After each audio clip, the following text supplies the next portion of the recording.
CPM যতবার এরকম বাংলায় এই অপসংস্কৃতি প্রয়োগের চেষ্টা করবে ততবার তৃণমূল শ্রমিক সংগঠন লড়বে এবং মাঠে ময়দানে থেকে সিপিএমের বিরুদ্ধে লড়বে। স্বতঃস্ফূর্তভাবে মানুষ অংশগ্রহণ করেছে, যারা কর্মচারী এবং অন্যান্য ধর্মঘট সমর্থনকারীরা, আর মানুষও তারা তাদের নৈতিক সমর্থন জানিয়েছে এই ধর্মঘটকে সফল করার জন্য। বন্দে মাতরম, বন্দে। পান্ডুয়ায় ধর্মঘটে ব্যর্থ বামেরা দাবি তৃণমূলের। যদিও বামেদের দাবি মানুষ সমর্থন করেছে এই ধর্মঘটকে। আজ বৃহস্পতিবার বিকেল 5টা নাগাদ সূত্রের খবর, এদিন কেন্দ্রীয় ট্রেড ইউনিয়ন ও ফেডারেশনগুলি আজ 12 ফেব্রুয়ারি শিল্প ধর্মঘটের ডাক দিয়েছিল। শ্রম কোডের বাতিল সহ সাধারণ কেটে খাওয়া শ্রমিকদের রুজিরুটির আরও অন্যান্য নানান দাবিতে এই ধর্মঘটের ডাক দিয়েছিল বাম শ্রমিক ইউনিয়ন সহ অন্যান্য বাম ও গণসংগঠনগুলি। সেই মতো এদিন পান্ডু বিভিন্ন রাষ্ট্রায়ত্ত ব্যাংক, বিমা অফিস, পোস্ট অফিস সহ নানান জায়গায় কর্মীরা কাজ বন্ধ করে ধর্মঘট পালন করছিল।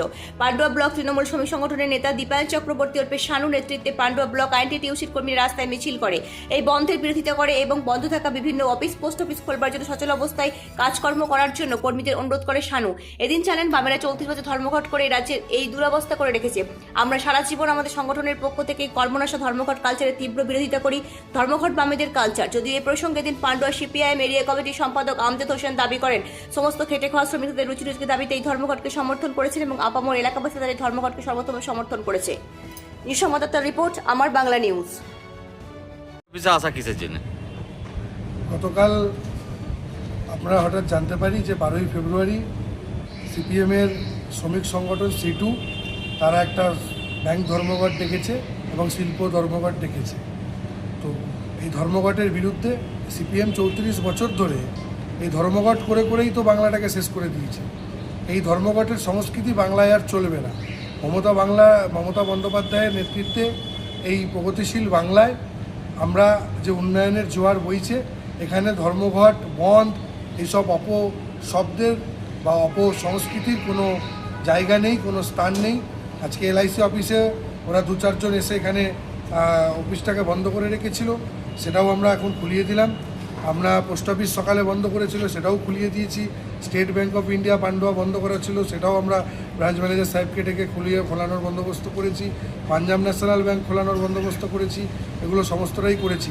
আগামী দিনে সিপিএম যতবার এরকম বাংলায় এই অপসংস্কৃতি প্রয়োগের চেষ্টা করবে ততবার তৃণমূল শ্রমিক সংগঠন লড়বে এবং মাঠে ময়দানে থেকে সিপিএমের বিরুদ্ধে লড়বে। দেখা গেল আজকে উচ্চ মাধ্যমিকের একটা প্রথম দিন, পরীক্ষার্থীরা পরীক্ষা দেবে, সেই দিনে আজ বন্ধ ডেকে দিল। কি বলবেন, এটা কিভাবে দেখছেন? আনকালচার, ইউজলেস। এরা আনকালচার। নাহলে একটা উচ্চ মাধ্যমিক পরীক্ষার প্রথম দিন এরা বন্ধ করছে। এরা কি দিল্লির বিরুদ্ধে লড়াই? এসব গল্প হচ্ছে। দিল্লির বিরুদ্ধে লড়াই, দিল্লিতে যাও। তৃণমূল কংগ্রেস, অভিষেক বন্দ্যোপাধ্যায়ের নেতৃত্বে, মমতা বন্দ্যোপাধ্যায়ের নেতৃত্বে তৃণমূল কংগ্রেস আপনার দিল্লির বুকে বসে 100 দিনের বকেয়া পাওনার দাবিতে লড়াই করে এসছে। নির্বাচন কমিশনের বিরুদ্ধে লড়াই চলছে।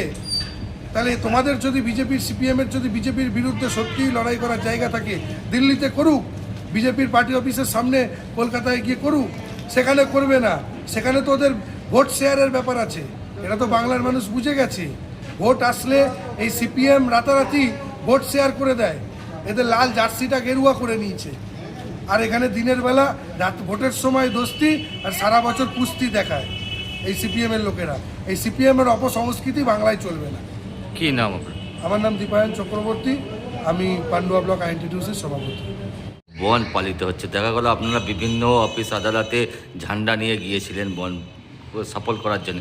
পরবর্তীকালে দেখা গেল তৃণমূলের যে শ্রমিক সংগঠন তারা চোর পূর্বতে বন প্রত্যাহার করার চেষ্টা করছে। কি বলবেন এটা নিয়ে? আপনারা নিজেরা ঘুরলেন তো, দেখলেন তো, সকাল থেকে স্বতঃস্ফূর্তভাবে ব্যাংক, বিমা, পোস্ট অফিস, সমস্ত ডিপার্টমেন্টের কর্মীরা, এটা তাদের নিজস্ব বিভিন্ন দাবি দেওয়া আছে। আর তার সঙ্গে আমাদের কৃষক ক্ষেতমজুর সংগঠনও যুক্ত হয়েছে। কৃষকদের দাবি আছে, সারের কালোবাজারি বন্ধ করো, ফসলের এমএসপি ন্যূনতম সহায়ক মূল্য দিতে হবে, যা নিয়ে কেন্দ্রের বিজেপি সরকার পর্যন্ত কিছু হতে বাধ্য হয়েছে। আমাদের এখানে আমাদের ক্ষেতমজুর ইউনিয়নের দাবি আছে, 100 দিনের কাজকে দ্রুত চালু করো, তার মজুরি ন্যূনতম 600 টাকা দিতে হবে। এই সমস্ত দাবি দাওয়াগুলোর ভিত্তিতে খেটে খাওয়া মানুষদের হকের দাবিতে, অধিকারের দাবিতে তাদের আজকের এই ধর্মঘট। সেই ধর্মঘট স্বতঃস্ফূর্তভাবে মানুষ অংশগ্রহণ করেছে, যারা কর্মচারী এবং অন্যান্য ধর্মঘট সমর্থনকারীরা। আর মানুষও তারা তাদের নৈতিক সমর্থন জানিয়েছে এই ধর্মঘটকে সফল করার জন্য। তারপর বেলা 2টা 2:30টার সময়ে কে কোথায় গিয়ে কি করছে, আসলে তৃণমূল নামবে কেন বলুন তো? দেখছেন না যে দিল্লিতে পার্লামেন্টের বিজেপির স্পিকারের বিরুদ্ধে অনাস্থা প্রস্তাব আসছে, বিজেপি বিরোধী সব দলের এমপিরা সই করছে, তৃণমূলের এমপিরা সই করছে না। পর্দার পিছনে এদের দোস্তি আছে। আজকের ধর্মঘটের যা মূল দাবি দেওয়া মূলত দিল্লির বিজেপির সরকারের বিরুদ্ধে, টেপা হচ্ছে ওখানে দিল্লিকে আর ব্যথা উঠছে নবান্নকে, এখানে তৃণমূলের গায়ে ফোসকা পড়ছে। এই তো হচ্ছে তৃণমূলের চরিত্র। আসলে তৃণমূল বিজেপি এরা মিশেই আছে, মানুষ অভিজ্ঞতা দিয়ে বুঝে নিয়েছে, আর কয়েক মাস মানুষ শিক্ষা দিয়ে দেবে। স্যার কী নাম? Amjad Hossain, CPIM Pandua area committee.